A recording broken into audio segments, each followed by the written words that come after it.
कार्यक्रम असला तर त्याचं काहीतरी कार्यकारण भाव असला पाहिजे. आज कीर्तन ठेवलंय याचा अर्थ इथं काहीतरी कार्यक्रम आहे. बरं, कीर्तन आहे, तमाशा नाही, म्हणजे हे भगवंताचं काम आहे का नाही?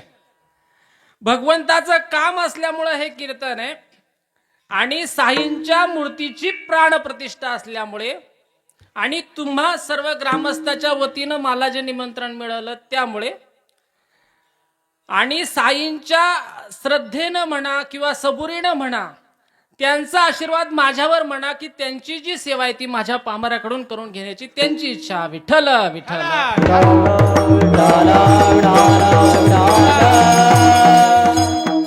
आता या प्राणप्रतिष्ठेला तुम्ही सर्व भाविक, सर्व सज्जन, मृदुंग वादक, काय नाव बाळा तुझं? निलेश, दिनेश महाराज, भगवान महाराज आणि इथे उपस्थित सर्व टाळकरी. आता प्रत्येकाचं नाव घेत नाही, काय त्याच्यामध्ये परमार्थ आहे बरं का. एकाचं नाव घेतलं नाही एकाचं राहिलं का, ज्याचं घेतलं नाही त्याला अहंकार चढतो आणि ज्याचं घेतलं त्याला असं वाटतं का माझ्यासारखं कोणीच नाही म्हणून मी घेत नाही. आता हे दोन मुद्द्याचे यांनी वाजवलं नाही तर मला पुढे स्वर मिळणार नाही. तुम्ही तासभर जरी टाळ घेऊन उभे राहिले तर मला काही फरक पडणार. विठ्ठल विठ्ठल. हा झाला विनोदाचा भाग. सर्वच गरजेचे असतात. श्रोते मज हुनी ज्ञाते भागी नाही या परते.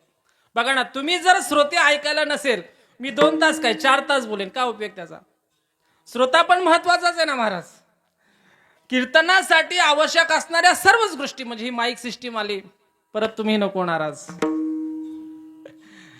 सभा मंडप, या मूर्तीची जी काही स्थापना होणार आहे त्याच्यासाठी सर्व ग्रामस्थांचे वर्गणीदार, साईंची एवढी मोठी श्रद्धा मिळालेला किंवा भक्ती मिळालेला जे सेवक वृंद आहेत तो एक सेवा भागाचा भाग. आणि माझ्या ऐकिवात किंवा मला जो मेसेज मिळाला त्याच्या दृष्टीनं सांगतो तर खरं तर असं आहे, शास्त्र असं सांगतंय बरं का, की एकदा जर मुलीचं कन्यादान झालं बरं का, काय झालं, प्रभू रामचंद्रांचा विवाह झाला सीतेसोबत, बरोबर आहे. आता सीतेचं माहेर कुठलं? मिथिला नगरी, बरोबर. आणि सासर कुठलं? अयोध्या. जर मिथिला नगरीवरून एखादा पाहुणा किंवा त्या मिथिला नगरीचा एखादा नागरिक जरी अयोध्येमध्ये आला आणि तो अयोध्येत आल्यानंतर त्या अयोध्येच्या शिवामधलं पाणी सुद्धा प्राशन करायचं नाही, पाणी सुद्धा घ्यायचा नाही. का? माझ्या राजाची मुलगी इथं दिलेली म्हणून, बरोबर. आता तुम्हा सर्व गावकऱ्यांचं भाग्य खूप मोठं की मंदिराची जी मूर्ती आहे, प्राणप्रतिष्ठा जो सोहळा आहे, सर्व काम पूर्ण झालं. पण जे कलशाचं काम आहे ना, इथल्या मुली पण खूप हुशार आहे. म्हणजे हे पण मानावं लागेल, इथल्या मुली सुद्धा खूप हुशार आहे का ज्यांची लग्न होऊन गेली त्या सर्वांनी कलशासाठी मदत केली, बरोबर ना. म्हणजे हे गाव सुद्धा किती पुण्यवान आहे महाराज. विठ्ठल विठ्ठल.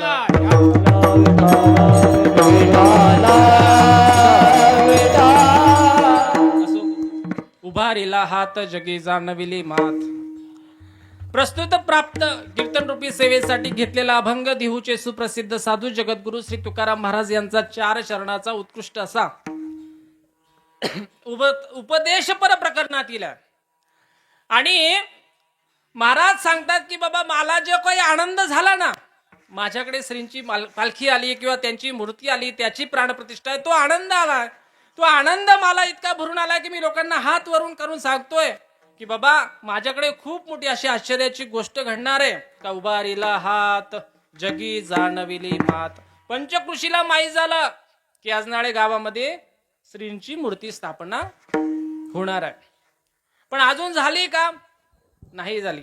आता काही काळानं म्हणा किंवा काही तासाने म्हणा, साईंची जी मूर्ती आहे तिच्यामध्ये मंत्राने प्राणप्रतिष्ठा होईल आणि नंतर मग देव बैसले सिंहासनी, मग त्या देवाचं सिंहासनावर आरूढ होणं आहे. आणि मग त्या देवाला जो काही आल्या याचका होय धनी. बरं, भगवंताचं असं आहे का भगवंत सर्वांसाठी येत नाही, भगवंत एकासाठी येतो. पण भगवंत हा जगाची आई असल्यामुळं जो जो येईल त्याला तो देत राहतो. एकाच्या कैवाडे उगवी आणि कांचे कोडे. भगवंताचं असं आहे का, भगवंत सर्वांना देण्यासाठी उभा राहिला महाराज, प्रत्येकाला देतो तो.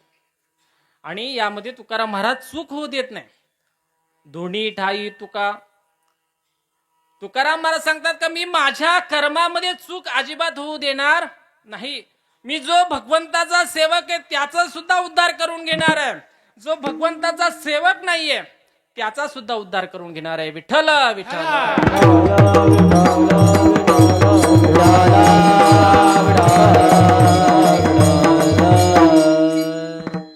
आता मूर्तीच्या प्राणप्रतिष्ठेबद्दल सांगायचं झालं तर बघा, महापुरुषांचे पुतळे असतात, त्याची स्थापना करतात. प्राणप्रतिष्ठा करतात का? नाही करत. कसे, आता तुम्ही सर्व शिकलेली पिढी असं मी गृहीत धरतो. सर्वजण सुशिक्षित आहे. सर्वांना जगामध्ये काय चाललंय याची माहिती आहे. सध्या महाराष्ट्रामध्ये काय चाललंय याची पण माहिती आहे. जगामध्ये काय चाललंय याची पण माहिती आहे. शिक्षणाची किती गरज आहे हे तुम्हा सर्वांना, सज्जनांना सर्वांना माहिती, असं मी गृहीत धरतो. मग असं गृहीत धरल्यानंतर आपल्या जीवनाचं काहीतरी लक्ष असायला पाहिजे. मागे जे तरुण पोरं बसले ना, तुमच्यासाठी बोलतोय मी. ज्या माणसाच्या जीवनामध्ये काही ध्येय नसतं, बरं का महाराज, ज्या माणसाच्या किंवा मुलाच्या जीवनामध्ये कुठल्याही प्रकारचं ध्येय नाही, अशी माणसं जन्माला आली नाही तरी चालतात. प्रत्येकाच्या जीवनामध्ये काही ना काहीतरी अंतिम गंतव्य असायला पाहिजे. त्याचं काही ना काही ध्येय असायला पाहिजे. तुम्ही कीर्तनाच्या मंडपामध्ये येऊनच बसलं पाहिजे असं काही नाही, पण तुम्ही तुमच्या जीवनामध्ये एक ना एक ध्येय साध्य केलं पाहिजे. त्या अंतिम गंतव्यापर्यंत पोहोचण्यासाठी, आता मी कीर्तनकार आहे तर मी तुम्हाला मोक्षाचा मार्ग सांगेल, बरोबर का नाही? आणि सर्व कीर्तनकार जसं सांगतात ना की संसार दुःख मुळ चहूकडे इंगळ, तसं पण मी सांगेल. पण मी तसं सांगणार नाही. का सांगणार नाही? कीर्तनकार यांना चोर आहे आणि भामटे. यांनी लोकांना एवढं सांगितलं, संसार दुःख मुळ चहूकडे इंगळ, विश्रांती नाही कोठे रात्रंदिवस तळमळ. मग कीर्तनकारांचा संसार नाही का? बोला ना. मी सुद्धा विवाहित आहे, मला एक मुलगी आहे, मी पण कंपनी जाऊन पैसा कमवतो, बरोबर का नाही? मी स्वतःवर बोलतो, लोकांशी नाही. इतरांशी बोलण्यात मला काही इंटरेस्ट नाही. माझं असं म्हणणं आहे का प्रत्येकाने संसार केलाच पाहिजे. नव्हे तो उत्तमच केला पाहिजे. प्रपंच सुखे करावा, अवघाची परमार्थ साधावा, परमार्थ अवघाची बुडवावा, हे विहित नव्हे. बरं, कुणी सांगितलंय? रामदास स्वामींनी सांगितलंय, ज्याने प्रपंचाचा त्याग केला त्यांनी सांगितलं, बाबा तुम्हाला संसार करावाच लागेल.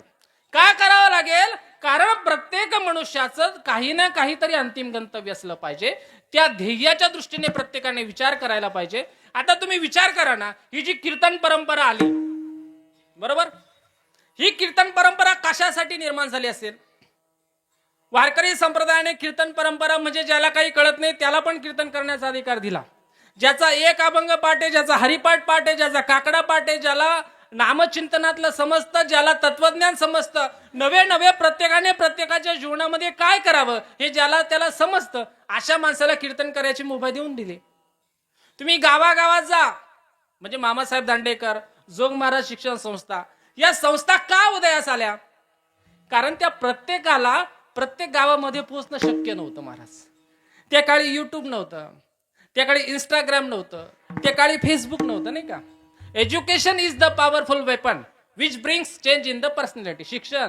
शिक्षण अतिशय महत्वाचं आहे, प्रत्येकाने घ्यायलाच पाहिजे, पण ते पर्सनॅलिटी डेव्हलपमेंट करण्याचं एक साधन आहे. मी तुम्हाला सांगितलं, त्या काळात व्हॉट्सअप नव्हतं, त्या काळामध्ये फेसबुक नव्हतं, त्या काळामध्ये इंस्टाग्राम नव्हतं, नवे त्या काळात गुगल सुद्धा नव्हतं. म्हणजे सांगायचं तात्पर्य इतकंच की त्या काळामध्ये म्हणजे ज्ञानोबा माऊली असतील, जोग महाराज असतील, मामासाहेब दांडेकर असतील, या सर्वांचं जेवढं तत्वज्ञान आहे ते घराघरापर्यंत पोहोचणं शक्य होतं का त्या काळात? नाही. मग त्यांना एकेका गावामध्ये कीर्तनकार पोहोचवावं लागले. जसं विवेकानंद म्हणतात ना की मला असे 100 तरुण द्या, मी हे सर्व जग बदलायला तयार आहे. का त्यांच्यामध्ये प्रचंड ऊर्जा असली पाहिजे, त्यांच्यामध्ये छत्रपती शिवाजी महाराजांसारखं ऊर्जा असणं आवश्यक आहे. एखाद्या म्हणजे महाराजांनी स्वप्न बघावं, ते त्यांनी सत्यात उतरावं, त्यांचं रक्षण करण्यासाठी संभाजी महाराजांना युद्धामध्ये उतरावं. म्हणजे हे सर्व कशासाठी? काही ना काही ध्येय म्हणून ना. मग तुम्ही म्हणणार महाराज कीर्तन मूर्तीच्या प्राणप्रतिष्ठेचं आहे, नाही का? शंका आहे ना तशीच. कीर्तन कशाचं आहे?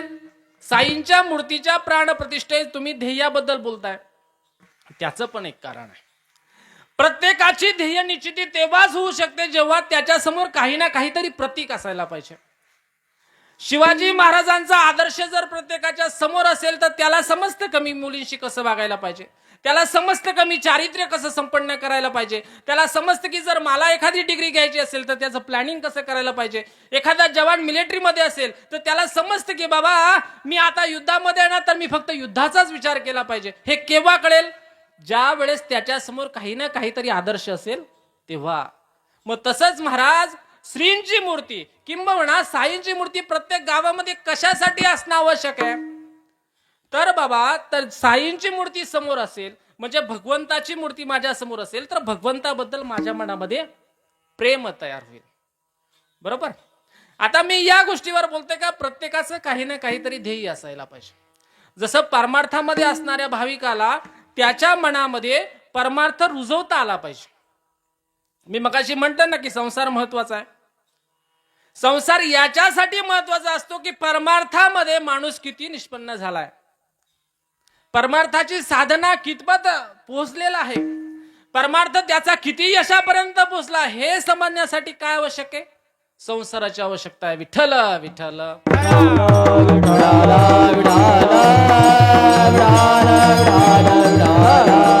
टाळी वाजवा, टाळी वाजवा.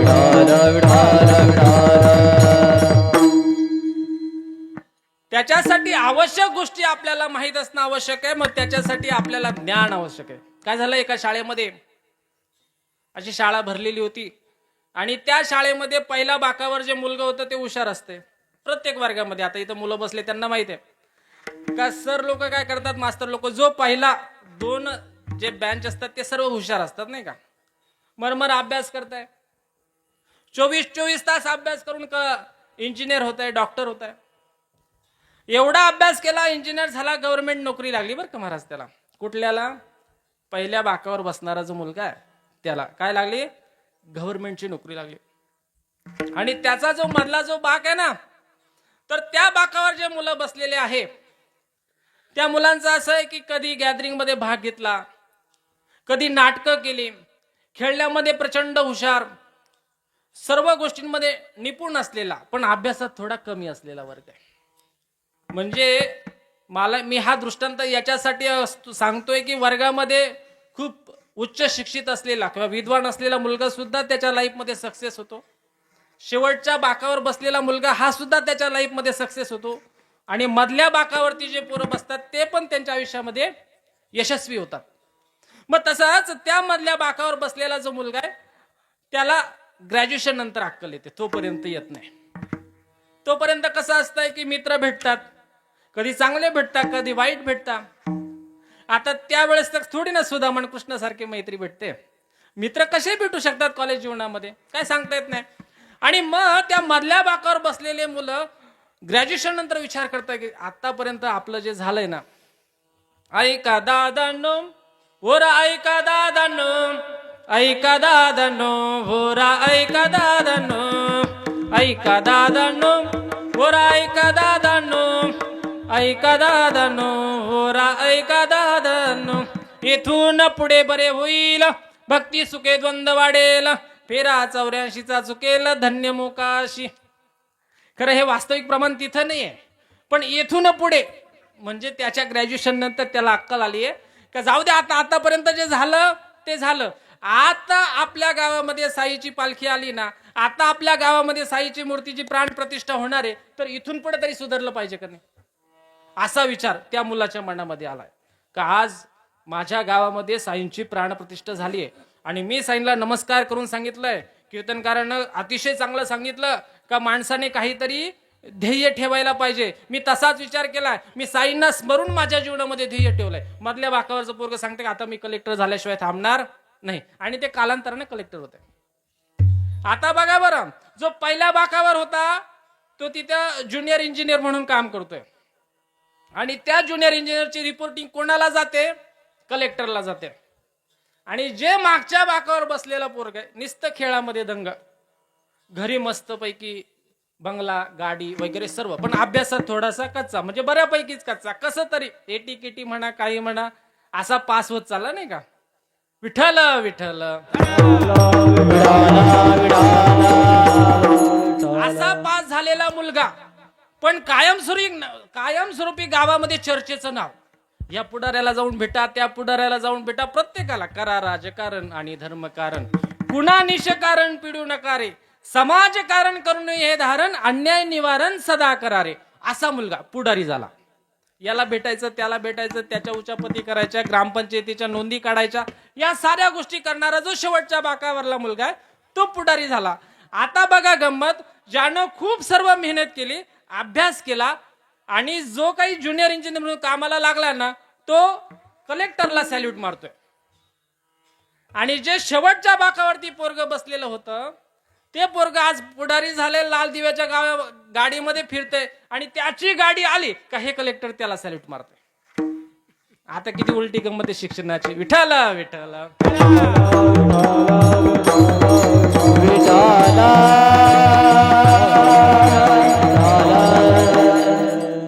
मला सांगायचं तात्पर्यच आहे हेच आहे की मुलांनो, तुम्ही कुठल्याही रांगेत बसा, मागे बसा, पुढे बसा, मध्ये बसा, बाजूला बसा, कुठेही बसा, फक्त जीवनामध्ये काही ना काहीतरी ध्येय ठेवा. आणि अशा काही एका पुरुषाला, अशा काही महापुरुषाला, अशा काही देवतेला तुम्ही तुमचा आदर्श ठेवा. मग तुम्ही म्हणणार आम्ही कोणाला आदर्श ठेवायचा, आम्ही अशा कुठल्या पुरुषाला आदर्श ठेवावं.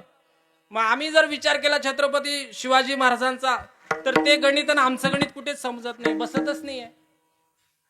त्यांच्यासारखी आमच्या मनामध्ये वाटत नाही आम्हाला समाजाचं कल्याण व्हावं असं. आज आमचं स्वतःचं पोट भरलं तरी चालेल एवढी माफक अपेक्षा. आणि मग तुम्ही सांगताय का बाबा त्यांचा आदर्श नका, त्यांचा आदर्श घेऊ नका, चला मान्य. मग पुढे त्याच्या खाली या, जरा इतिहासात या. 1758 नंतर 1950 पर्यंत या, चला त्याच्यामधला कुणी ना कुणीतरी आदर्श. नाही, त्या महापुरुषांचं तर आपलं तर जमणारच नाही. भगतसिंगांचा आदर्श घ्यायचा का एवढ्या तरुण वयामध्ये देशासाठी? जे देशासाठी लढले ते अमर हुतात्मे झाले, त्यांचा आदर्श घ्यावा का आम्ही? नाही, आम्ही त्यांचा पण आदर्श घेऊ शकत नाही. मग आम्ही अशा व्यक्तीचा आदर्श घेऊ का ज्याच्याकडे बघितल्यानंतर आमच्या मनामध्ये ऊर्जा निर्माण झाली पाहिजे, आमच्या मनामध्ये आमच्या यशाबद्दल, आमच्या ध्येयाबद्दल जागृती तयार झाली पाहिजे. मग असा कुठला पुरुष आपण घेतला पाहिजे का ज्या पुरुषामध्ये सात्विकता हा गुण असेल. बर का महाराज, ज्या पुरुषाला स्वतःच्या कीर्तीचा अभिमान नसेल, ज्या पुरुषाला जगाची अशी कळकळ वाटत असेल, अशा पुरुषाचा आम्ही आदर्श घ्यायला तयार आहोत. आता तो कोणता घ्यायचा, कुठला पुरुष घ्यायचा हे तुम्ही ठरवा.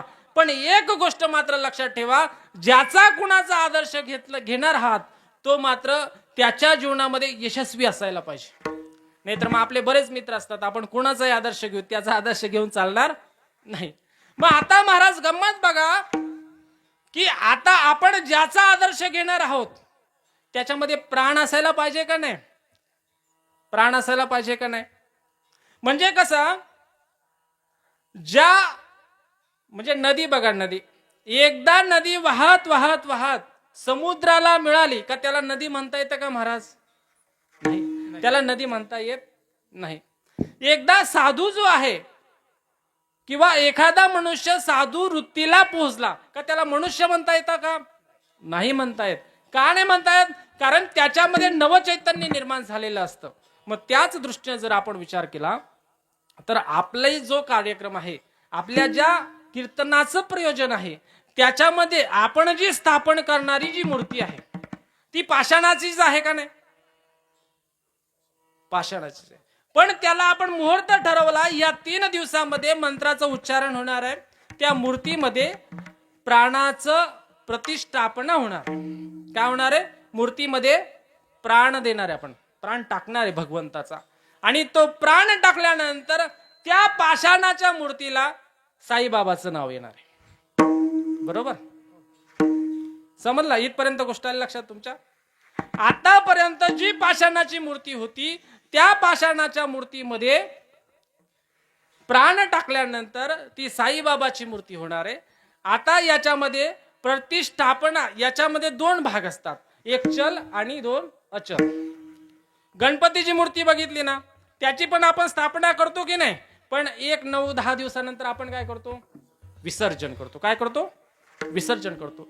तसं आता आपण जी मूर्ती स्थापन करणार आहे ती अचल स्वरूपाची आहे. त्याची आपल्याला नंतर एकदा मूर्ती ठेवली, ती सरळ वाकडी कशी ती एकदा ठेवतानाच बघून घ्यायची. एकदा जर आपण तिची स्थापना केली त्याच्यानंतर त्या मूर्तीला हात लावायचा अधिकार आपला नाही. आपल्याला लावला तर देवच हात लावेन, पण आपण मूर्तीला हात लावायचा नाही. मग त्या देवतेमध्ये मूर्तीमध्ये प्राण ओतला जाईल आणि एकदा की जर प्राण ओतला मग मला इतका आनंद होईल की मी जगाला ओरडून हात वर करून सांगेल. काय सांगेल? उभारीला हाता, उभारीला हाता, उभारीला हाता, उभारीला हाता, उभारीला हाता,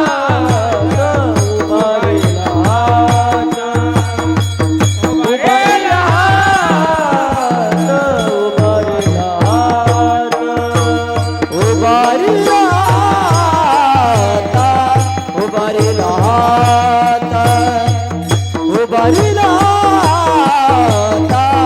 उभारीला हाता, उभारीला हाता, उभारीला हाता, उभारीला हाता, उभारीला हाता, उभारीला हाता. हे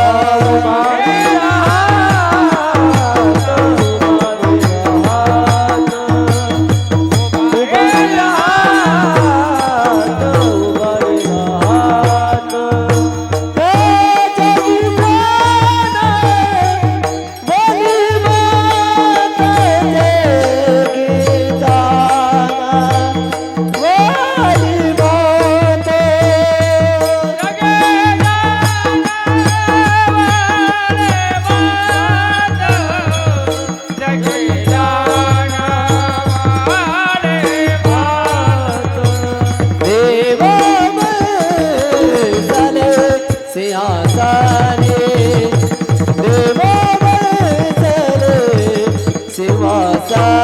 बोली माता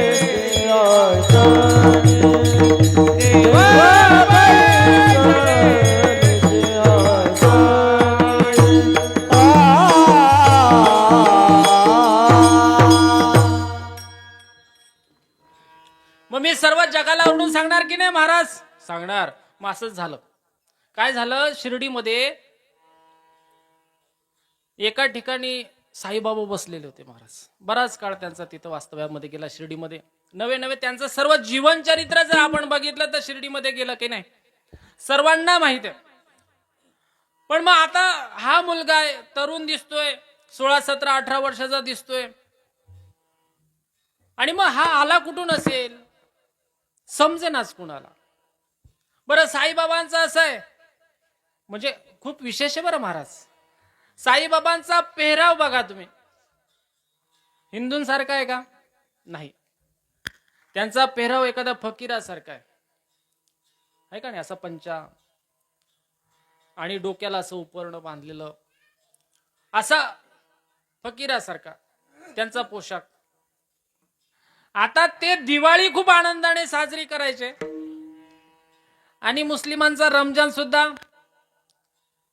अतिशय उत्साहानं साजरी करायचे. तुम्ही दिवाळी हा शब्द इंग्लिश मध्ये लिहून बघा. दिवाळी हा शब्द इंग्लिश मध्ये लिहा, त्याच्यामध्ये शेवटी आली येत असतो. काय तो? आली. आणि रमजान हा शब्द इंग्लिश मध्ये लिहून बघा, त्याच्या सुरुवातीला राम येत असतोय. बरोबर का? म्हणजे हे दोन्ही एकत्र करून ज्याचा जन्म झाला त्याला साईबाबा म्हणतात. विठ्ठल विठ्ठल.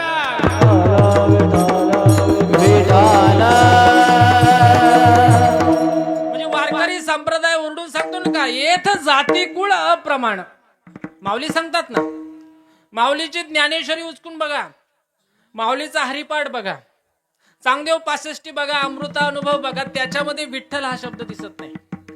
बरं का महाराज. का नाही दिसत? मग कुणीतरी सांगेल का महाराज त्यांच्या वडिलांचंच नाव विठ्ठलपंत कुलकर्णी होतं म्हणून कदाचित नसू शकते. महाराज तसं नाहीये. त्याच्या मागे सुद्धा एक शास्त्र दडलेलं आहे. विठ्ठलाचं नाव ज्ञानेश्वरांनी जाणून बुजून घेतलं नाही असं नाही. कारण विठ्ठलाचं नाव जे आहे ना महाराज, त्या नावामध्ये इतकी शक्ती, इतकं सामर्थ्य आहे का विठ्ठलाच्या नामाचा उच्चार केल्यानंतर, म्हणजे जर तुम्ही डॉक्टर का गेलात आणि डॉक्टरला म्हणालात ना महाराज आम्हाला हृदयाचा झटका आलाय, तर ते सांगतात की तुम्ही विठ्ठल विठ्ठल म्हणा. म्हणजे तुम्ही जर कीर्तनात बसलाय, कीर्तनात विठ्ठल विठ्ठल म्हणतो का नाही, मग तुम्ही जर मुखानं विठ्ठल म्हटला आणि हाताने टाळी वाजवली तर ठ या शब्दाचा उच्चार होत असतो. कुठल्या? ठ. आणि ठ हा शब्द हृदयातनं येत असतो महाराज. ज्याचं हृदय ब्लॉकेजच्या सिस्टीम वरती येतं, आता ब्लॉक होणार आहे असं कळलं का त्यानं विठ्ठल विठ्ठल म्हणायचं, म्हणजे त्याला अटॅक येत नाही. खरी गोष्ट आहे बरं. जे लोक चांगलं एज्युकेशन घेतात, डॉक्टर लेवलला जातात आणि या हृदयाच्या संलग्नित गोष्टींवरती विचार करतात, त्यांना विचारून बघा. ते सांगतात की जर तुम्ही पंढरीच्या वारीमध्ये गेलात आणि विठ्ठलाच्या नामाचा उच्चार केला, तुम्ही पंढरीत कोणाला अटॅक आलाय आणि तो विठ्ठल विठ्ठल म्हणता म्हणता गेला, असं कोणी आहे का? असं कोणी भेटणार नाही. म्हणून आता म्हणा विठ्ठल विठ्ठल.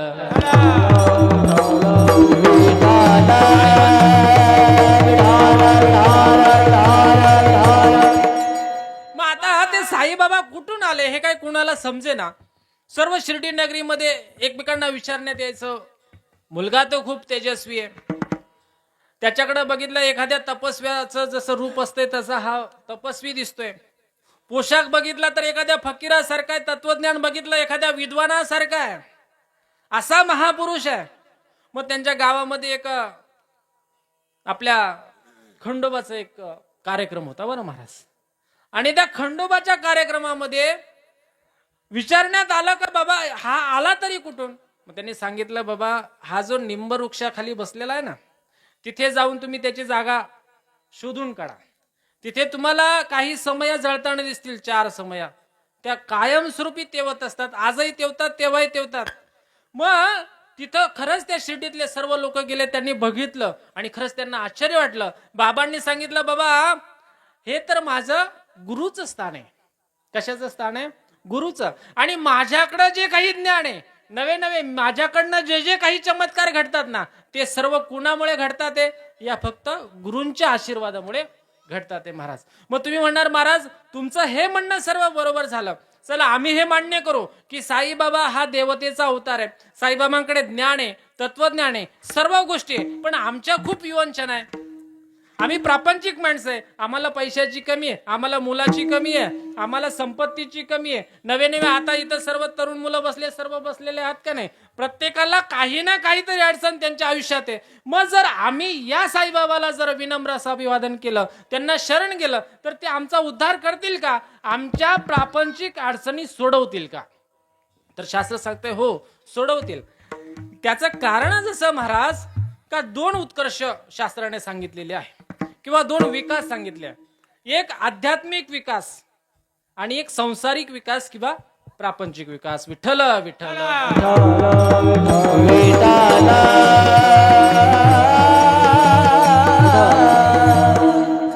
आता जो आध्यात्मिक विकास आहे ना महाराज, तर आध्यात्मिक विकास कसा आहे तो बघा. आज आपल्याकडे साईबाबाच्या मूर्तीची प्राणप्रतिष्ठा झाली, उद्यापासून आरती सुरुवात होईल. आरतीला तुम्ही सर्वजण गावातले जमतील, दररोज साईबाबांच्या आरतीचं तुमच्याकडनं दररोज सेवा घडेल. हा झाला तुमचा आध्यात्मिक विकास. कारण ज्या वेळेस तुम्ही साईबाबाच्या समोर उभे राहणार, आरती घेऊन सर्वजण, आता प्रत्येक जण प्रत्येक गुरुवारी वाट बघणार माझा नंबर कधी येतो.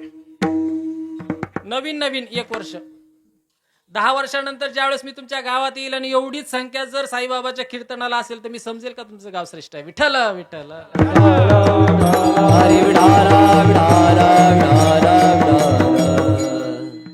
तसं तुमचं गाव खूप श्रेष्ठ आहे. एकतर भगवंत कोणाच्या गावाला जात नाही, तो तुमच्या गावाला आलाय म्हणून तुमचं गाव श्रेष्ठ आहे बरं महाराज. हा गैरसमज सोडून देऊन टाका, तुम्ही काढून टाका डोक्यातनं का भगवंताकडे आपल्याला जायचं असतंय, असं नाहीच आहे मुळात. सर्व वारकरी जातात की नाही? दिंड्या घेतात नाही का, ध्वज हातामध्ये घेतात, ज्ञानोबाचं तुकोबाचं अभंग म्हणतात, भजन करतात आणि सर्वजण कुठे जातात? पंढरीला जातात. सदा नाम घोष करू हरी कथा, तेने सदा चित्ता समाधान. नामाचा घोष करत कुठे जाता? पंढरीला. पण पांडुरंग परमात्मा हे सर्व पंढरीला गेल्यानंतर तिथे असतोय का? नाही हो महाराज, तो असतच नाही. तो कुठे जातो माहितीये का? सावता माळ्याकडे जातो. कुणाकडे जातो? म्हणजे देवाकडे आपण जाण्याची गरज नाही. आपल्या हृदयामध्ये देवाबद्दल इतकी श्रद्धा असावी का देव आपल्याकडे आला पाहिजे.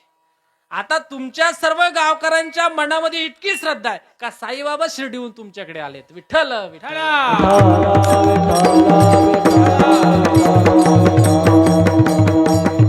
म्हणजे कदाचित असा प्रश्न पडला असेल तुम्हाला का आम्ही साईबाबाची मूर्तीची प्राणप्रतिष्ठा करतोय. असं नाहीये. साईबाबांना तुमच्याकडून मूर्तीची प्राणप्रतिष्ठा करून घ्यायची बर का महाराज.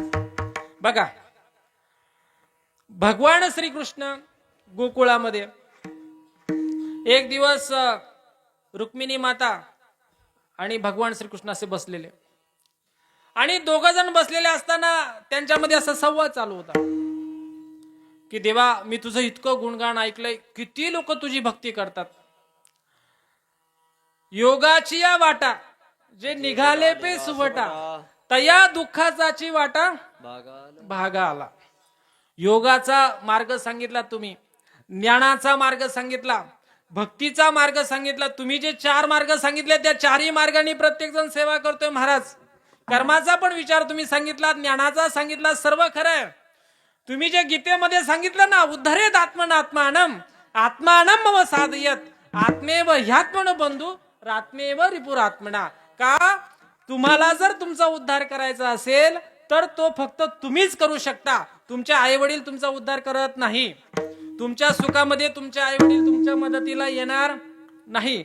तुमचा नवरा तुमच्या दुःखामध्ये मदतीला येणार नाही. तुमचे सासू सासरे बही भाऊ बहीण जे कोणी नातलग असतील ते दुःखात कामाला येणार नाही. भगवंता तू सांगितलं ना की तू तुझा उद्धार तू स्वतः करू शकतो. मग त्याच न्यायाचा विचार करून काही लोकांनी योग मार्गाचं आचरण केलं, काही लोकांनी ज्ञान मार्गाचं आचरण केलं. आणि तुम्ही सांगता की बाबा या पृथ्वी तलावर मग तुमचा आवडता भक्त कोण? मग त्यावेळेला ते सांगतात की बाबा योगाचं जाऊ दे.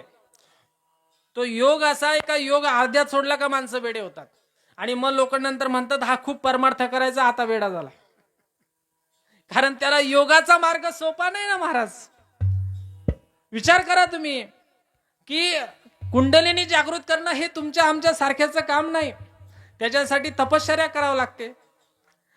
मग आता त्याच्यासाठी तुमच्या मनामध्ये वैराग्य निर्माण व्हावं लागतं. त्याच्यानंतर ज्ञानोबा निर्माण व्हावं लागतं, म्हणजे ज्ञान निर्माण व्हावं लागतं. नंतर सोपान भेटतो आणि नंतर मुक्ती भेटते. तसा योगाचा मार्ग पूर्ण होणार नाही. आणि एवढं सर्व भेटल्यानंतर जो योगाचा अधिपती जो वाघावर बसून आलाय त्याला सुद्धा ज्ञानोबा महाराज भिंतीवर जाऊन म्हणजे भिंत चालवतात आणि त्याला सांगतात बाबा तू योगाचं काय घेऊन बसलाय. विठ्ठल विठ्ठल.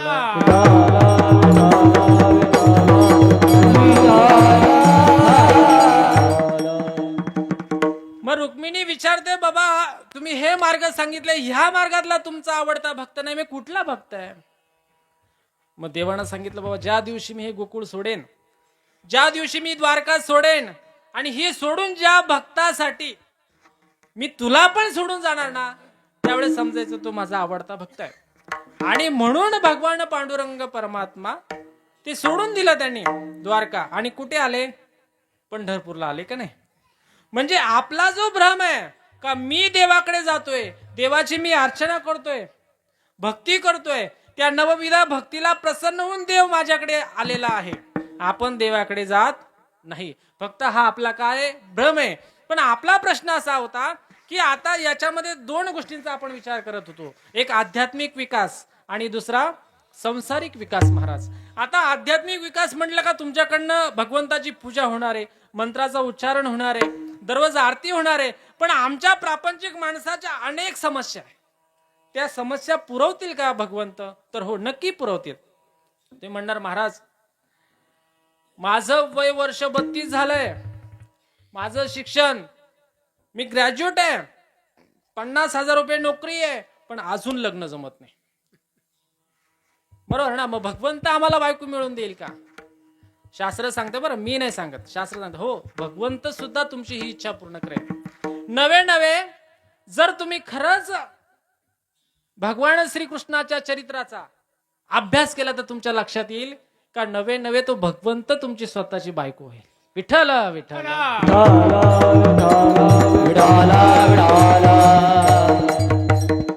तुम्ही म्हणणार महाराज आता तुम्ही महाराज आहे म्हणून काही फेकता. बरं आजकाल फेकणाऱ्यांची किंमत जास्त आहे नाही का? जो हसवेल, जो रडवेल त्यालाच प्राधान्य आहे. आणि तुम्ही म्हणता भगवंत बायको होईल, कसं शक्य आहे? होईल. दृष्टांत सांगतो बरं, अभ्यास कच्चा नाही माझा, तुम्ही घाबरू नका, मी सांगतो तुम्हाला बरोबर. विठ्ठल विठ्ठल. काम्यवनामध्ये अर्जुन गेला बरं, आणि ते सर्व अशी सजलेली जी वाटिका बघितल्यानंतर, ते वन बघितल्यानंतर त्याला त्याच्या मनामध्ये कसं आहे, प्रत्येक पुरुषाचं प्रत्येक स्त्रीवर प्रेम असतं नाही का? त्याची जी पत्नी असते त्या पत्नीवरती प्रेम असतं. शास्त्रच आहे तसं. प्रभू रामचंद्रांचं सुद्धा त्यांच्या पत्नीवरती प्रेम होतं. नवे नवे प्रभू रामचंद्रांचं इतकं प्रेम होतं की ज्यावेळेस रावणाने सीतेला पळून नेलं त्यावेळेस प्रभू रामचंद्र त्या दगडांना, त्या झाडांना, पशु पक्ष्यांना विचारत होते का माझी सीता बघितली का? प्रत्येक पुरुषाचं आपल्या पत्नीवर प्रेम असतं, प्रत्येक गुरुचं आपल्या शिष्यावरती प्रेम असतं, प्रत्येक आईचं आपल्या बाळावरती प्रेम असतं, तसंच प्रत्येक पुरुषाचं आपल्या पत्नीवरती प्रेम असतं. साधा सिद्धांत आहे. आणि मग त्या काम्यवनामध्ये अर्जुनाला सुभद्रेची आठवण आली. भगवंताला मनोमन कळालं. भगवंताला मनोमन कळलं की अरे याला या काम्यवनामध्ये सुभद्रेची आठवण आली आहे, मग आता सुभद्रा आणता येईल का आपल्याला? नाही आणता येणार. मग आता भगवंत स्वतः सुभद्रा झाले. भगवंत सुभद्रा झाले आणि ते अर्जुनाच्या समवेत गेले. अर्जुनासोबत काही घटका घालवल्या, एकमेकांचं संभाषण झालं. मग अर्जुन त्या सुभद्रेवरती, कृष्णाच्या स्वरूपामध्ये असणाऱ्या सुभद्रेवरती अतिशय भावुक झाले, अतिशय प्रेम तयार झालं. कसं असतंय, पुरुष एक तर लाडात येत नाही आणि लाडात आला का सर्व काही खऱ्या खऱ्या गोष्टी बायकोला सांगते आणि नंतर मग विचार करते की अरे मी ही गोष्ट सांगायला नको होती पण सांगितली. तुम्हाला ती राजाची गोष्ट माहिती आहे ना, की राजाला एक फळ असतं, म्हणजे फळ मिळालं आणि तो नंतर कोणाला देतो? त्याच्या प्रधानाला देतो. हा, प्रधान त्याच्या बायकोला देतो. ते फळ परत राजाकडे येतं. ही गोष्ट भरपूर मोठी, आता मी ती सांगत नाही, तितका वेळ माझ्याकडे नाही, कारण पुरुषाचा तो स्वभाव आहे. मग तसंच त्या अर्जुनाला सुभद्रेवरती अतिशय प्रेम जडलं आणि दोघांमध्ये जे संभाषण झालं, म्हणून त्या संभाषणामध्ये बोलता बोलता अर्जुनानं हातातली अंगठी काढली आणि ती सुभद्रेला दिली कृष्ण रूपातल्या. आणि त्या सुभद्रेनं ती अंगठी जी आहे ती हातामध्ये घातली. आणि थोडा वेळ झाला, अर्जुनाचा काम्यवनातला प्रवास संपला. अर्जुन परत बाहेर आला त्या काम्यवनामधनं आणि भगवान श्रीकृष्ण त्यांचा रथ चालवायला सुरुवात झाली. भगवान श्रीकृष्ण रथ चालू लागले आणि मागे अर्जुन. आणि मग अर्जुनाने बघितलं भगवान श्रीकृष्ण तर रथ चालवत आहे आणि माझ्या हातातली अंगठी भगवंताच्या हातामध्ये कशी? समजलं का? भगवंताने म्हणजे अर्जुनाने बघितलं, अरे माझ्या हातातली जी अंगठी होती ना ती मी सुभद्रेला दिली होती, सुभद्रेची अंगठी भगवंताच्या हातामध्ये कशी? मग त्याची ट्यूब भेटते का बाबा का या देवाचं त्या आपल्या भक्तावरती इतकं नितांत प्रेम असतंय का जो मज होय अनन्य शरण त्याचे निवारी मी जन्म मरण शरणांगता शरण्य मीच एकू. म्हणजे प्रापंचिक अडचणी सुद्धा भगवंत सोडवतात महाराज. विठ्ठल विठ्ठल.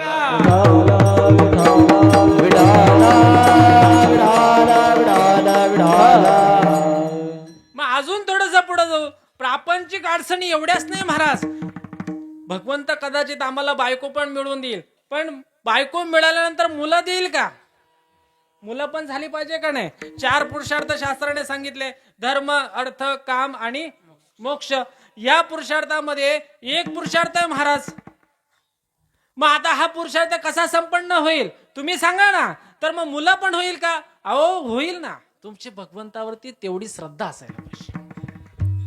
श्रद्धा आणि सबुरीचं मिलन झालं तर साईबाबा प्रसन्न होतील. निस्ती श्रद्धा असून पण चालत नाही. 8 दिवस झाले मी साईबाबांची पूजा करतोय पण अजून काहीच फळ नाही आलं. सबुरी पाहिजे ना.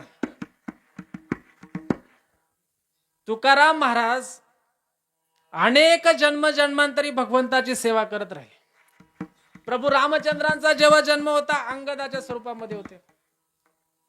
भगवंताचं किती प्रेम, उद्धवासारखं सेवा त्यांनी केली. आणि मग एवढी जर सेवा, अनेक जन्म भगवंताची सेवा केल्यानंतर भगवंत प्राप्त होतोय. मग महाराज आम्हाला जर पुत्र प्राप्ती हवी असेल तर आम्हाला भगवंताच्या सेवेमध्ये सबुरी ठेवा लागेल का नाही. मग भगवंत स्वतः मूल व्हायला तयार आहे बर का महाराज. मग भगवंत स्वतः कोणाकोणाचे बाळ झाले सांगा ना. श्रीकृष्ण जे आहे तुरुंगामध्ये त्यांचा जन्म होतो का नाही. देवकीच्या उदरामध्ये त्यांचा जन्म होतो का नाही महाराज. म्हणून आपण जी काही भक्ती करणार आहोत ती श्रद्धेने करावी, त्याच्यामध्ये अंधश्रद्धा नसावी. हे अजून एक लक्षात ठेवा. विठ्ठल विठ्ठल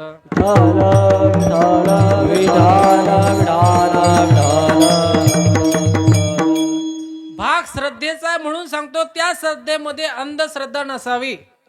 काय झालंय, वैज्ञानिक दृष्टिकोनातून जर विचार करण्यात आला तर आपल्याला विज्ञान इतकं पुढे गेलंय की त्या विज्ञानाचा आपण थोडा अभ्यास करायला पाहिजे. आता त्याच्यामध्ये तुम्ही बघा, हा जो माईक आहे त्याच्यामध्ये लाईट आहे का नाही, म्हणजे वीज आहे की नाही आहे. पण ती वीज केव्हा समजेल, जेव्हा मी बोलेल त्याचा आवाज निर्माण होईल, त्याच्यानंतर तुम्हाला समजेल की हा याच्यामध्ये वीज आहे. तसंच आहे. काय होतंय की आमच्या या जगामध्ये अनेक भोंदू लोक आहे, ते तुम्हाला असाच नवीन एक चमत्कार दाखवता आणि आम्ही सर्वजण त्याच्या पाठीमागे, बाबाने चमत्कार दाखवला आणि बाबाच्या पाठीमागे. आता मी मागे एकच न्यूज वाचली, काय चुलीवरचा बाबा असं काहीतरी आहे ना. मग असे बाबा असे अनेक आलेत ना. मग आपण त्यांच्याकडे जायचं का, आपण त्यांना शरण जायचं का. नाही, त्यांना शरण जायचं नाही. ज्याने पुरुषार्थ केला आहे, जो परमार्थाच्या लायक आहे, नवे ज्याला भगवंत दाखवता येतो. म्हणजे आता साईबाबा जे आहेत ना, साईबाबा स्वतः सांगतात, अरे तुला पंढरीला जायची गरज नाही, तुझा पांडुरंग मी स्वतः आहे. बरोबर. ज्यावेळेस नांदेडवरनं पंढरीला जाण्यासाठी एक कुटुंब निघालं आणि जाता जाता त्यांना साईबाबाचा भक्त, त्याच्या मनामध्ये साईबाबांना भेटण्याची पण इच्छा. पण जायचं कुठे महाराज, पंढरीला. कोणाला बघायचंय, पांडुरंग परमात्म्याला बघायचंय. एवढं प्रेम पांडुरंगाबद्दल बर का. शरदचंद्र बिंबांडनम चारुवासम लसत कुंडला क्रांतगंडस्थलागम जपाराग बिंबाधरम कंज नेत्रम परब्रह्मलिंगम भजे पांडुरंगम.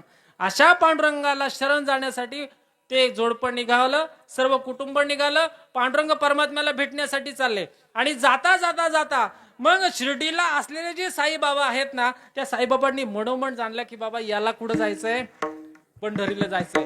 याला कुठं जायचंय, पंढरीला जायचंय. मग आपण याला इथंच दर्शन दिलं पाहिजे, आपण याला इथंच दाखवून दिलं पाहिजे का अरे तू ज्या देवाकडे चाललाय तो देव मी आहे. नवे ते देव दाखवण्याचं सामर्थ्य माझ्यामध्ये आहे. आणि तो शिर्डीला पोचणार तोपर्यंत इकडे मग साईबाबांचं भजन चालू, पंढरीच्या भगवंताचं भजन चालू, विठ्ठल विठ्ठल विठ्ठल विठ्ठल विठ्ठल असं भजन चालू. आणि तेव्हा हे जोडपं तिथं पोचलं. यांना आश्चर्य झालं की बाबा आम्ही ज्या पांडुरंग परमात्म्याला भेटण्यासाठी जाणार आहोत ते शिर्डीमध्येच आहे. कुठे, शिर्डीमध्येच आहे. आणि स्वतः साईबाबा त्यांना दाखवतात, अरे बाबा तू ज्या पंढरपूरला चाललाय, ज्या विठ्ठलाचं दर्शन घ्यायला चाललाय ना, तो विठ्ठल स्वतः मी आहे. विठ्ठल विठ्ठल विठ्ठल विठ्ठल विठ्ठल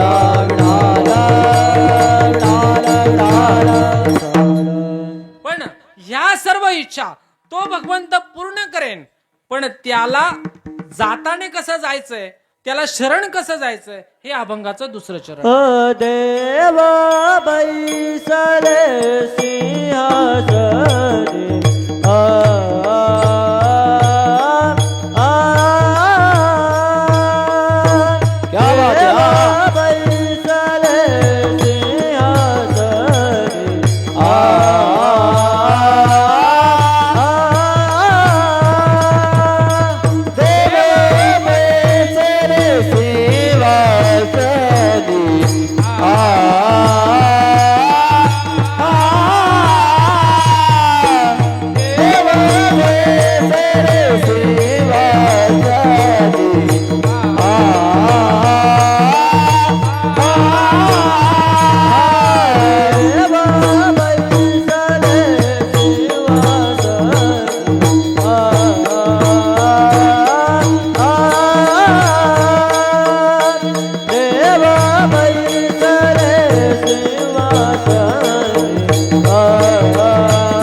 याचका होय धनी. आता याच्यामध्ये दोन भाग आहे उत्तरार्धाचे. तुकाराम गाथेमध्ये जो उत्तरार्ध आहे, आल्या याचका पुरे धनी असा पण एका ठिकाणी आहे आणि एका ठिकाणी आल्या याचका होय धनी असा पण आहे. बरोबर काय, जाणकार लोकांना हे माहीत असायला पाहिजे नाही का, परत शंका निर्माण नको म्हणून. विठ्ठल विठ्ठल.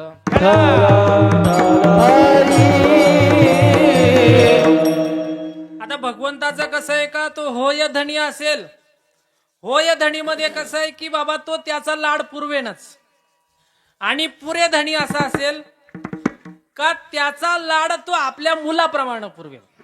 बर का, आई असते ना, आई बाळूला समजा किती भूक लागली, ते वडिलांक जात आहे का, ते जात नाही, ते आईकडे जात. त्याला माहिती आहे आईकडेच हक्क आहे. मग जाताना सुद्धा आईच्या मातृत्वाच्या जर भावनेनं भगवंताकडे जर एखादा भक्त गेला तर भगवंत त्याची इच्छा पूर्ण करतो महाराज. मग तसाच विचार करायचा झाला तर बघा, प्रभू रामचंद्र आहेत ना, मूर्तीच्या प्राणप्रतिष्ठेचा काहीतरी कालावधी आपला ठरलाय 3 दिवसाचा. बरोबर, त्याचा कालावधी ठरलाय, त्याचा मुहूर्त तुम्ही ब्राह्मणाकडे बघितला, ब्राह्मणांना तुम्ही समजा शिर्डीवरनं बोलवलंय. बरोबर, शिर्डीवरनं ब्राह्मणांना बोलवलंय, मंत्रांचा उच्चार सुरू झालाय आणि मग तुमची मूर्तीची प्राणप्रतिष्ठा ठरल्याप्रमाणे 3ऱ्या दिवशी होणार आहे. हा झाला तुम्ही ब्राह्मणांकडनं काढलेला मुहूर्त. मग आता आपल्या हिंदू संस्कृतीमध्ये मुहूर्ताला जर एवढं प्राधान्य द्यायचं आहे तर तुम्ही जर एखादी शंका उत्पन्न करतात, महाराज लोकच करतात, नवीन सुशिक्षित लोक करतात. आता मला सांगा, म्हणता की तुम्ही एवढे सुशिक्षित आहे आणि तुम्ही मुहूर्तावर विश्वास ठेवता महाराज. तर हिंदू संस्कृतीमध्ये मुहूर्ताला एवढं जपायचं का, का जपावं. मग तुम्ही एकाने शंका काढली, महाराज प्रभू रामचंद्रांची कुंडली कुणी काढली, वसिष्ठांनी काढली. कुणी काढली, वसिष्ठांनी काढली. प्रभू रामचंद्र सिंहासनावर बसणारे, राजगादीवर बसणारे, मुहूर्त कुणी काढला, वसिष्ठांनी काढला. आणि तरी सुद्धा प्रभू रामचंद्रांना वनामध्ये जावं लागतं. काय कारण आहे. आता इथं 2 कारण आहे. पहिलं कारण मी तुम्हाला सांगेल मुहूर्ताचं, दुसरं कारण सांगेल कर्माचं. म्हणजे कर्मामुळे प्रभू रामचंद्रांना वनवास घडला हे सत्य आहे, पण मुहूर्ताचं पहिलं कारण मी याच्यासाठी सांगेन का, काय होतं, लग्नाचा मुहूर्त आपल्याकडे लग्न होतात, सर्वांचे लग्न झालेत, ब्राह्मणाने मुहूर्त दिलेला असतो 12:20 12:40 12:45, लग्न 3ला लागतंय. लग्न का 3ला लागतंय. जे काही कलवरे मंडळी असतात ते म्हणते एक गाणं झालंच पाहिजे, म्हणते काय म्हणते, एक गाणं झालंच पाहिजे. नाही नाही नाही, आता अजून एक झालं पाहिजे म्हणते. आणि ते वाजल्यानंतर सुद्धा म्हणते आता एवढं सर्व झालंय तर गौतमी पाटीलची एखादी लावणी तरी झाली पाहिजे. म्हणजे असा वेळ जातो ना महाराज. आणि तो 12:20 जो कालावधी होता तो 3 वाजेचा होता. आणि 3 वाजेनंतर मग लोक म्हणतात की महाराज एवढ्या चांगल्या मोठ्या ब्राह्मणाकडनं आम्ही मुहूर्त काढलं पण प्रपंच सुखाचा झाला नाही महाराज, मुहूर्त टळला ना. प्रभू रामचंद्र आत्ता गादीवर बसणार, वसिष्ठांनी मुहूर्त काढलाय. कोणी साध्या माणसानं काढलेलं नाही, साध्या ब्राह्मणांना काढलेलं नाहीये, वसिष्ठांनी मुहूर्त काढलाय. राम गादीवर बसणार. पण त्या नगरीमध्ये इतक्या वर्षानंतर अयोध्येला राजकुमार भेटला. इकून तिकून त्या दशरथाला मुलगा झाला, एकतर होत नव्हता. देवाच्या आशीर्वादानं म्हणा, नवसानं म्हणा, भगवंताच्या प्रसादानं म्हणा, कसा तरी दशरथ राजाला मुलगा झालाय. आणि तो मुलगा आज राजगादीवर बसणार आहे. एवढ्या वर्षानंतर एवढा मोठा आनंद अयोध्ये नगरीमध्ये. आणि अयोध्ये नगरीचे सर्व लोकांना आनंद झाला. राजाचा आनंद म्हणजे कोणाचा, प्रजेचा आनंद. त्या प्रजेला इतका आनंद झाला का तो आनंद सेलिब्रेट करता करता तो मुहूर्त गेला ना टळून. काय झालं, राजगादीवर बसण्याचा जो मुहूर्त ठरला होता, जो वसिष्ठांनी काढलेला होता, तो मुहूर्त टळला. आणि ज्या कैकेयीचं प्रभू रामचंद्रांवरती आपल्या सुमित्रेपेक्षा अधिक प्रेम होतं, त्याच कैकेयीनं सांगितलं राजन मला 2 वर पाहिजे. कोणी सांगितलं? कैकेयीनं. बरं, जर तुम्ही सर्व त्या रामायणाचा अभ्यास केला ना महाराज, तर तुम्हाला समजेल का सुमित्रेचं त्या प्रभू रामचंद्रांवरती प्रेम इतकं दिसून येत नाही. किंबहुना प्रभू रामचंद्रांचं सुद्धा सुमित्रेवरती इतकं प्रेम दिसून येत नाही, तितकं प्रेम प्रभू रामचंद्रांचं कैकेयीवर आहे. आणि कैकेयीचं प्रेम प्रभू रामचंद्रांवर आहे. आणि तीच कैकेयी राजा दशरथाला सांगते का बाबा मला 2 वर दे. बरं, हे सर्व कशाचं फलित आहे? मुहूर्त टाळला ना. म्हणून हिंदू संस्कृतीमध्ये मुहूर्ताला अधिक प्राधान्य आहे. म्हणून कुठलीही गोष्ट करताना मुहूर्त बघितला पाहिजे. छत्रपती शिवाजी महाराजांना छत्रपती शिवाजी महाराज त्यांनी सुद्धा एक मुहूर्त निवडला होता, मध्यरात्रीचा.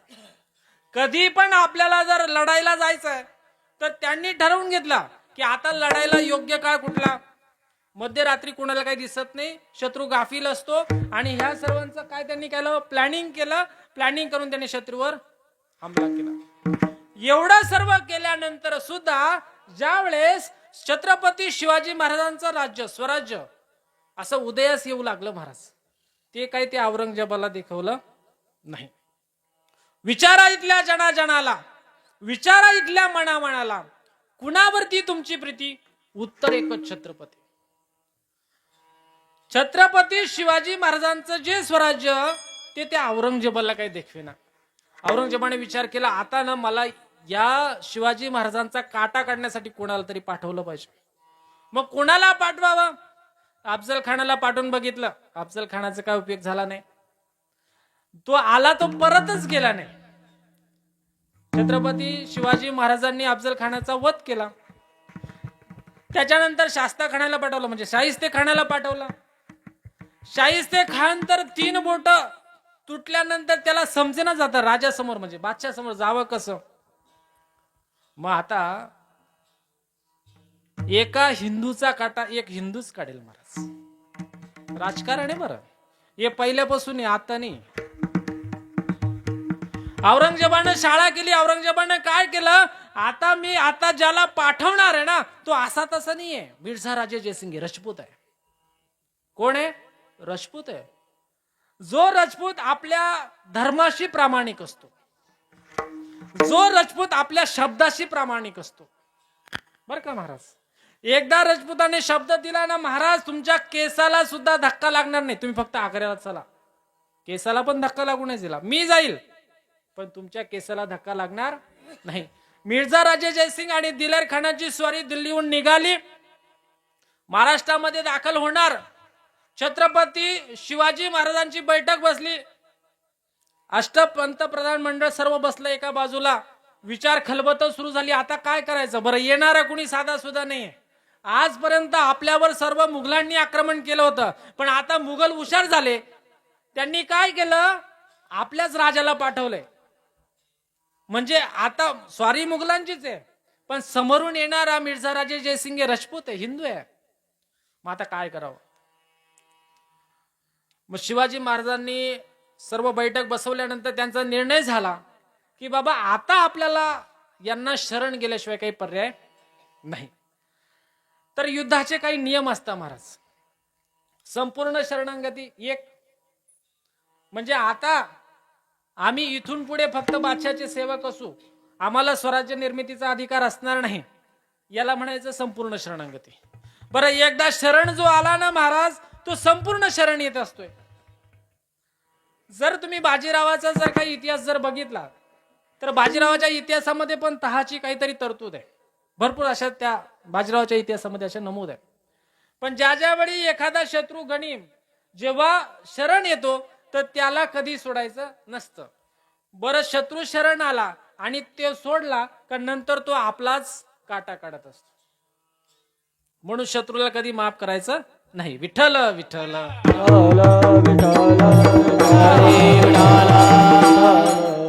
मिर्झा राजे जयसिंग एक राजपूत आहे. राजपूत आपल्या धर्माला जाणत असतो, आपल्या शब्दाला मानत असतो, तो त्याचा शब्द कधी खाली पडू देत नाही. आणि आता छत्रपती शिवाजी महाराज सांगतात की आता शरण गेल्याशिवाय पर्याय नाही. पण आता जे बोलायचं ते मलाच बोलावं लागेल. आजपर्यंतच्या तहामध्ये कशी गोष्टी होते का बोलणारा दुसरा असायचा, कधी महाराज स्वतः जात नव्हते. तहाला पत्र पाठवण्याची पद्धत असायची. म्हणजे अफजल खानाची भेट घडली ना त्यावेळेस सुद्धा सहनिशा करण्यासाठी महाराजांनी त्याला 2-3 पत्र लिहिली. त्याच्याकडनं काही पत्र, काही पुरावा या सर्व गोष्टींची मिळवाजुळव केल्यानंतर आपल्या केसाला धक्का लागणार नाही याची शहानिशा झाल्यानंतर ते अफजल खानाला भेटण्यासाठी प्रतापगडाच्या पायथ्याला गेले. पण इथं मिर्झा राजे जयसिंग हा एक हिंदू राजा आहे आणि एक हिंदू राजा दुसऱ्या हिंदूचं राज्य नष्ट करणार नाही या एका मुद्द्यावरती छत्रपती शिवाजी महाराज स्वतः वाटाघाटीसाठी गेले. आणि गेल्यानंतर ते दोघं बसले, त्यांची मीटिंग बसल्यानंतर त्यांचा मुनीची नावाचा म्हणजे जे तोफगाळा वगैरे असतो ना तोफ, त्यांचा जो काही तो इंग्रज अधिकारी होता बरं का महाराज. आणि त्याच्यासोबत महाराज त्याच्यासोबत काय खेळायचे, बुद्धिबळ खेळायचे. आणि बुद्धिबळामध्ये महाराज जिंकत आले आणि तितक्यात मिर्झा राजे जयसिंग तिथं आले. आणि मिर्झा राजे जयसिंग एक राजपूत समोर आल्यानंतर त्यांनाही आनंद झाला, महाराज तुम्ही जिंकत आले की राव. मग महाराजांनी त्यांना हसून सांगितलं, हे फक्त ह्या पटावरती महाराज, बुद्धिबळाच्या पटावरती मी जिंकतोय, पण या ज्या लढाईमध्ये आज एक हिंदू राजा हारतोय महाराज. आज मी तुम्हाला शरण आलोय, आज या वाटाघाटीला का आलोय, कारण त्याचं कारणच असं आहे का मी अगोदर तुम्हाला हे सांगतोय का एका हिंदू राजाचं राज्य एक हिंदू राजाच नष्ट करेल, म्हणून आता तुम्ही काहीतरी करा. मिर्झा राजे जयसिंगांना ते पटलं. समोरासमोर वाटाघाटी झाली नाही बरं का महाराज. त्या वाटाघाटीचा जर तुम्ही विचार केला, तंत्रशुद्ध असा अभ्यास केला, तर त्या वाटाघाटीमध्ये मिर्झा राजे जयसिंगाने सांगितलं, मी सुद्धा एक राजपूत आहे आणि मी तुला ज्या अटी टाकेन त्या तुला मान्य करावं लागेल. मी तुला म्हणजे त्यावेळेस औरंगजेबाकडनं छत्रपती शिवाजी महाराजांना राजा हा किताब आला. म्हणजे औरंगजेबाने मान्यता दिली, शिवाजी महाराज हे एक राजा आहेत. असं कोणी दिलं? औरंगजेबाने दिलं. बरं, तुम्ही व्यवस्थित जर त्याचा अभ्यास केला तुम्हाला समजेल. मग त्यांनी सांगितलं की महाराज राजा जरी तुम्ही म्हटलं पण राजा नाही ना. एकदा जर मी त्यांची मनसबदारी जर घेतली, 80,000 मनसबदारी जर मला त्यांनी दिली, मी त्यांचा सेवक झालो, मग मला राजा म्हणता येईल का? मग मी राजा नाही, पण माझा जो मुलगा आहे कोण, संभाजी महाराज, त्यांना पाहिजे तर तुम्ही मनसबदारी द्या, पण मला काही देऊ नका. मग त्या मिर्झा राजे जयसिंगांनी सांगितलं की बाबा मी एक राजपूत आहे, मी एक हिंदू राजा आहे, या न्यायानं मी तुला तुझ्या पुढल्या वाटचालीसाठी पुढे स्वराज्य कसं निर्माण करावं याच्यासाठी थोडीशी चाल म्हणून 23 किल्ले 4 लक्ष होण्याचा तह ठरला.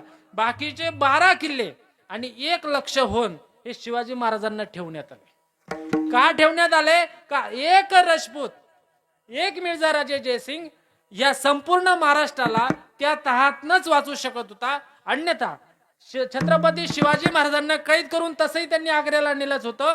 दिलेर खान सांगत होता बाबा याचा काटा इथेच काढ, हा पुढे खूप जड जाणार आहे. पण त्याने सांगितलं असं जमणार नाही, मी राजपूत म्हणून एक शब्द दिला तर तो माझा धर्म आहे, तो मी तो पाळायलाच पाहिजे.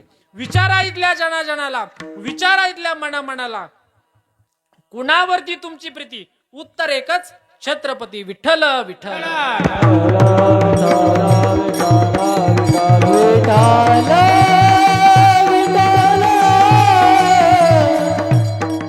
स्वातंत्र्याची इथे प्रेरणा दडली पाणोपाणी, या देशाच्या कुशीत जन्मल्या नररत्नांच्या खाणी. इथे जन्मले वीर विरंगना शिवबादाशी राणी, अहिल्या आणि